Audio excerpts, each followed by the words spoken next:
Bavaria के पहाड़ों के ऊपर मतलब बादलों के बीच एक महल है जो जो असलियत से ज्यादा किसी सपने जैसा लगता है। नोइश्वानस्टाइन। हम्म। इसकी तस्वीरें देखकर ऐसा लगता है जैसे ये किसी पुरानी परिकथा की किताब से निकलकर बस हमारे सामने आ गया हो। बिल्कुल। और ये सिर्फ हमें ही नहीं लगता, वॉल्ट डिज्नी ने भी अपने जादुई महलों की प्रेरणा यहीं से ली थी। हाँ, लेकिन आज हम सिर्फ इसकी खूबसूरती की बात नहीं करेंगे। हम ये समझने की कोशिश करेंगे कि क्या ये सिर्फ एक शानदार इमारत है या इसके पीछे एक राजा की त्रासदी, उसके जुनून और हकीकत से भागने की एक बहुत गहरी, बहुत उलझी हुई कहानी छिपी है। बिल्कुल। और आज की चर्चा का मकसद इसी सवाल की तह तक जाना है।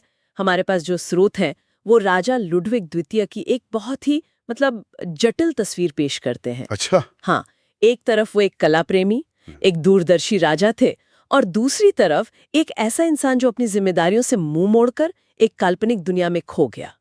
तो आज हम इसी सफर पर चलेंगे। तो फिर कहानी की शुरुआत उस राजा से ही करते हैं।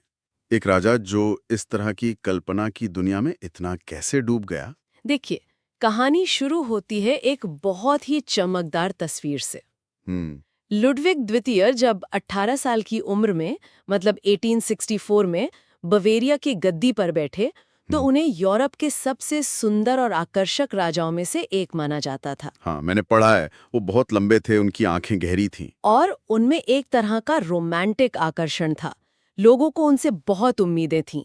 लेकिन यहीं पर आप देखिए, कहानी का सबसे बड़ा विरोधाभास छिपा है। क्या?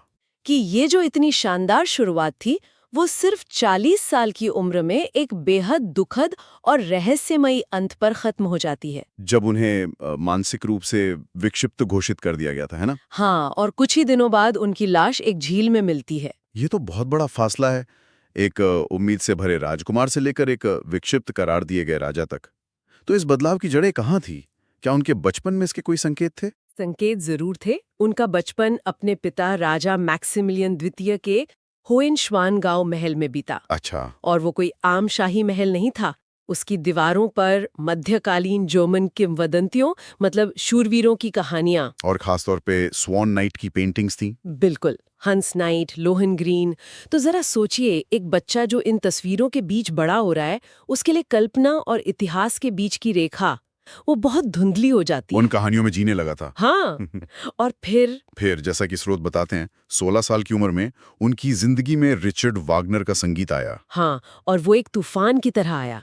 उन्होंने वागनर का ओपेरा लोहेनग्रीन देखा। वही स्वॉन नाइट की कहानी। वही कहानी जिसकी तस्वीरें वो बचपन से देखते आ रहे थे। अचानक उनके बचपन की कल्पना को संगीत, ड्रामा और एक जबरदस्त भावनात्मक गहराई मिल गई। वो सिर्फ दर्शक नहीं रहे, उन्होंने उस कहानी को महसूस किया। बिल्कुल, वो खुद को उस दिव्य योद्धा लोहेनग्रीन से जोड़ने लगे, जो बुराई से लड़ने और निर्दोषों को बचाने आता है। और ये पहचान उनके जहन में इतनी गहरी बैठ गई कि उन्होंने अपनी पूरी जिंदगी इसी आदर्श को जीने की कोशिश की। तो राजा बनने के बाद उनका पहला बड़ा कदम इसी आदर्श को हकीकत में बदलना था। हाँ, उन्होंने अपने हीरो वैगनर के लिए कुछ करने का फैसला किया। उनका पहला बड़ा सपना था म्यूनिख में वैगनर के संगीत के लिए एक भव्य ओपेरा हाउस, एक फेस्टस्पीर हाउस बनवाना। वो चाहते थे कि वैगनर की कला को एक ऐसा मंच मिले जो उसकी भव्यता के साथ न्याय कर सके।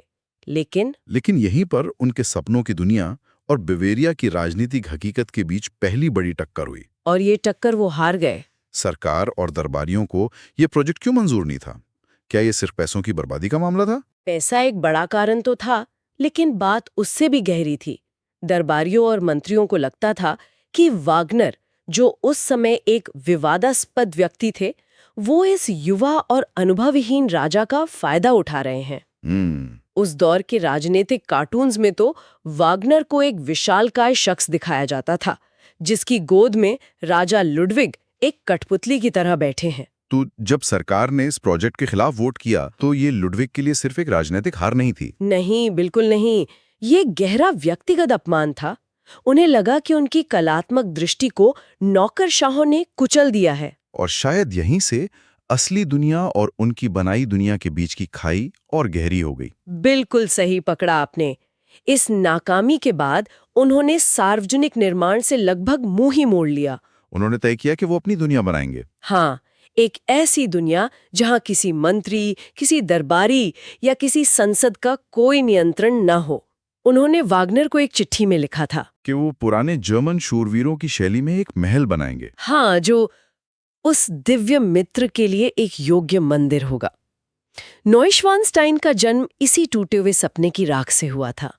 ये हकीकत पर कल्पना की जीत का उनका ऐलान था। लेकिन वो सिर्फ किसी पुराने महल की नकल तो नहीं कर रहे थे। स्रोत बताते हैं कि प्रेरणा जर्मनी के वार्टबर्ग और फ्रांस के पियरफोन्स महल से ली गई थी, पर उनका इरादा कुछ और ही था। उनका इरादा था मध्यकाल का एक ऐसा संस्करण बनाना जो असलियत से भी ज्यादा रोमांटिक हो, ज्यादा नाटकीय और ज्यादा सुंदर हो। एक ऐसा मध्यकाल जो कभी था ही नहीं। बिल्कुल, वो इतिहास को दोबारा नहीं बना रहे थे, वो वैगनर के ओपेरा के सेट को पत्थर और ईंटों से हकीकत में बना रहे थे। इस तरह के सपने को एक पहाड़ी की चोटी पर हकीकत में बदलना, ये तो किसी पागलपन से कम नहीं रहा होगा। चुनौतियां अविश्वसनीय थीं।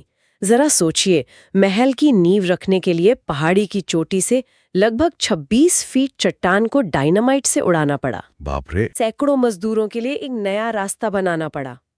उस जमाने की सबसे आधुनिक तकनीक, जैसे स्टीम से चलने वाली क्रेन का इस्तेमाल किया गया। लेकिन सबसे बड़ी चुनौती शायद खुद राजा लुडविग थे। हाँ, उनके दिमाग में लगातार नए नए आइडिया आते रहते थे, नक्शे बदलते रहते थे, जिससे लागत और समय दोनों बढ़ते जा रहे थे।